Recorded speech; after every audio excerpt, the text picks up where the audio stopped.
இன்றைக்கு பொதுக்காலத்தின் 7ஆம் வாரம் மே மாதம் புதன்கிழமை 22ஆம் தேதி. இன்று காசியா நகர் புனித ரீதா துறவி அவர்களுடைய நினைவு விழா. இன்று தேவன் நமக்கு தரும் ஜீவ நீரூற்றான இறை வார்த்தைகள் யாக்கோபு திருமுகத்திலிருந்து வாசகம். இயல் 4 இறை வார்த்தைகள் 13 17 முடிய.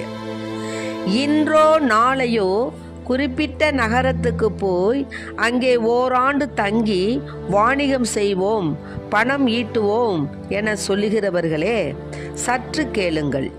நாளைக்கு உங்கள் வாழ்க்கை எப்படி இருக்கும் என்பது உங்களுக்கு தெரியாது. நொடி பொழுதில் தோன்றி மறையும் புகை போன்றவர்கள் நீங்கள். ஆகவே அவ்வாறு சொல்லாமல், ஆண்டவருக்கு திருவுளமானால் நாங்கள் உயிரோடு இருப்போம், இன்னின்ன செய்வோம் என்று சொல்வதே முறை. இப்பொழுதோ நீங்கள் வீம்பு பாராட்டி பெருமை கொள்கிறீர்கள். இது போன்ற பெருமையெல்லாம் தீமையானது. நன்மை செய்ய ஒருவருக்கு தெரிந்திருந்தும் அவர் அதை செய்யாவிட்டால் அது பாவம். ஆண்டவரின் அருள்வாக்கு. இறைவா உமக்கு நன்றி. இன்னும் நான் அழியல, இன்னும் தோற்று போகல, ஆனாலும் வாழ்கிறேன. ஏன் போராட்டங்கள் முடியல, பாடுகளும் தீரல, ஆனாலும் இருக்கிறன. ஏன் கிருப கிருப கிருப கிருபலாம் கிருப கிருப கிருப கிருப கிருப கிருப கிருப கிருப எல்லாம் கிருப கிருப கிருப கிருப. நான் இல்ல, என் பலன் இல்ல, என் தாளந்தில்ல, எல்லாம் கிருப. நான் இல்ல, என் பலன் இல்ல, என் தாளந்தில்ல, எல்லாம் கிருப. கிருப கிருப கிருப கிருப எல்லாம் கிருப கிருப கிருப கிருப. படிக்கல, உயரல, பட்டதாரி ஆகல, ஆனாலும் வாழ்கிறன. ஏன் நிற்கிற நிர்மூலமாகாமல இருக்கிற, ஆனாலும் நிற்கிறன. ஏன் படிக்கல, உயரல, பட்டதாரி ஆகல, ஆனாலும் வாழ்கிறன. ஏன் நிற்கிற நிர்மூலமாகாமல இருக்கிற, ஆனாலும் நிற்கிறன. ஏன் கிருப கிருப கிருப கிருப எல்லாம் கிருப கிருப கிருப கிருப கிருப கிருப கிருப கிருப எல்லாம் கிருப கிருப கிருப கிருப. நான் இல்ல, என் பலன் இல்ல, என் தாளந்தில்ல, எல்லாம் கிருப. நான் இல்ல, என் பலன் இல்ல, என் தாளந்தில்ல, எல்லாம் கிருப. கிருப கிருப கிருப கிருப கிருப கிருப கிருப கிருப கிருப கிருப கிருப கிருப கிருப கிருப கிருப கிருப. இன்றைக்கு நம் தேவன் தரும் ஜீவ நீரூற்றான இறை வார்த்தைகளை கேட்டோம்.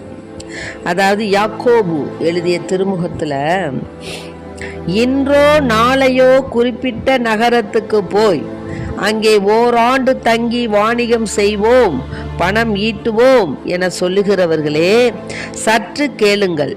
நாளைக்கு உங்கள் வாழ்க்கை எப்படி இருக்கும் என்பது உங்களுக்கு தெரியாதே. நொடி பொழுதில் தோன்றி மறையும் புகை போன்றவர்கள் நீங்கள். ஆகவே அவ்வாறு சொல்லாமல், ஆண்டவருக்கு திருவுளமானால் நாங்கள் உயிரோடு இருப்போம், இன்னின்ன செய்வோம் என்று சொல்வதே முறை. ஆமென். ஆக நம்ம மனுஷனா பிறந்துட்டோம். நம்ம என்ன நினைக்கிறோம்? வானத்தையே வில்லா வளைச்சி அதை செஞ்சுருவோம், இதை செஞ்சுருவோம், இப்படி செஞ்சுருவோம், அப்படி செஞ்சுருவோன்னு பல கனவு கோட்டைகள் கட்டுறோம். கட்டி இன்னைக்கு படுக்கிறோன்னு வச்சுக்கோ. அப்போது அந்த படுக்க தான் உனக்கு நிச்சயம் கிடையாது. அதிலே இன்னைக்கு இறந்துட்டீன்னா உன் கோட்டையெல்லாம் என்ன ஆகும்? ஒன்றும் செய்ய முடியாது. ஆக நீ செய்த நன்மைகள் தான் உன் தலைமாடு காக்கும். அதனால தான் சொல்கிறாரு, ஒட்டகம் ஊசி முனையில் நுழைஞ்சாலும் நுழையும், ஆனால் செல்வர்கள் பரலோகத்துக்கு வர முடியாது. ஒட்டகம் ஊசி காதில் நுழைஞ்சன்னா அதுக்கு ஒரு வரலாறு இருக்குது. என்னென்னா, ஊசி காதுன்னு எருசலேமில் ஒரு கதவு இருக்குது, நிலைவாசல். அது பார்த்திங்கன்னா சின்னதாக இருக்கும். அந்த ஊசி முனையில் அந்த ஒட்டகம் நுழைய முடியுமோ? நுழைய முடியாது. அப்படி கூட நுழைய முடியாத அந்த கதவுல கூட ஒட்டகம் நுழைஞ்சிருமா? ஆனால் செல்வர்கள் நுழைய முடியாதுங்கிறார் ஆண்டவர். ஏன் செல்வர்கள் நுழைய முடியாதுன்னு சொல்கிறாங்க அப்படின்னு சொன்னால், அவங்க மனதளவில் செல்வத்தின் மீது அவங்களுடைய மனம் பூரா இருக்குது. அப்போ செல்வத்தின் மீது அவங்க மனம் இருந்தால் அவங்க எப்படி பரலோக ராஜ்யத்தில் நுழைய முடியும்? நுழைய முடியாது. அதனால தான் ஆண்டவர் சொல்கிறார், உன்னுடைய மனது செல்வத்தில் இருந்ததுன்னா நீ பரலோக ராஜ்யத்தை உன்னால் தேடிக்கொள்ள முடியாதுன்னு செல்வர்களுக்கு சொல்கிறார். அதெல்லாம் இழந்து ஒன்றை பெற வேண்டுமானால் ஒன்றை இழக்க வேண்டும். அப்படி இருந்தால் தான் ஆண்டவருடைய அந்த சிம்மாசனத்தை நம்ம பார்க்க முடியும். அதனால தான் இந்த யாக்கோபு 5 சொல்கிறாரு, 7வது வசனம், சகோதர சகோதரிகளை ஆண்டவரின் வருகை வரை பொறுமையோடு இருங்கள். பயிரிடுபவரை பாருங்கள், அவர் நிலத்தில் நல்ல விளைச்சலை எதிர்பார்த்து முன்மாறியும் பின்மாறியும் பொழிமளவும் பொறுமையோடு காத்திருக்கிறார். அது மாதிரி நாமளும் என்ன செய்யணும்? பொறுமையோடு இருக்கணும். நம்முடைய உள்ளங்களை உறுதிப்படுத்திக்கணும். ஏனெனில் ஆண்டவரின் வருகை நெருங்கி வரும்போது நாம் எப்படி இருக்கணும்? பொறுமையோடு காத்திருந்து ஆண்டவருடைய வருகைக்காக நாம் பார்த்துருக்க வேண்டும். அதனால தான் ஆண்டவர் எல்லாவற்றுக்கும் மேலாக நம்ம என்ன செய்யணும்? ஆண்டவருக்குள்ளார நம்ம வாழணும், நன்மையானது செய்யணும். ஆண்டவரை போல அதாவது எலியா நம்மை போன்ற எளிமையான மனிதர் தான். அவர் மழை பெய்யக்கூடாது என்று உருக்கமாக இறைவனை வேண்டினார். 3 ஆண்டு 6 மாதம் மழை இல்லாது போயிற்று. யாக்கோபு 5 தான் நான் சொல்கிறேன். யாக்கோபு 5:17 வார்த்தை. எலியா நம்மை போன்ற எளிமையான மனிதர். அவர் மழை பெய்யக்கூடாது என்று உருக்கமாக இறைவனை வேண்டினார். 3 ஆண்டு 6 மாதம் மழை இல்லாது போயிற்று.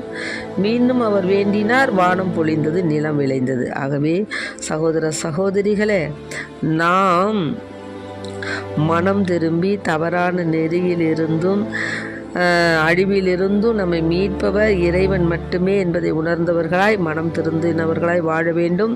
தவறான நெறியிலிருந்து நாம் மனம் திருந்தியவர்களாய் வாழ வேண்டும். ஆகவே அன்பு பிள்ளைகளை, நாம் இறைவன் ஒருவருக்கு பிரியமுள்ளவர்களாக நாம் தான் செய்தோம், நம்மால் தான் முடியும், நான் செய்தேன் என்று சொல்லாமல் இறைவனுக்கு திருவுளமானால் இவை நடக்கட்டும், இறைவனுக்கு திருவுளமானால் இந்த செயல்பாடு நிலைத்து நிற்கட்டும் என்று மன்றாடுவோம்.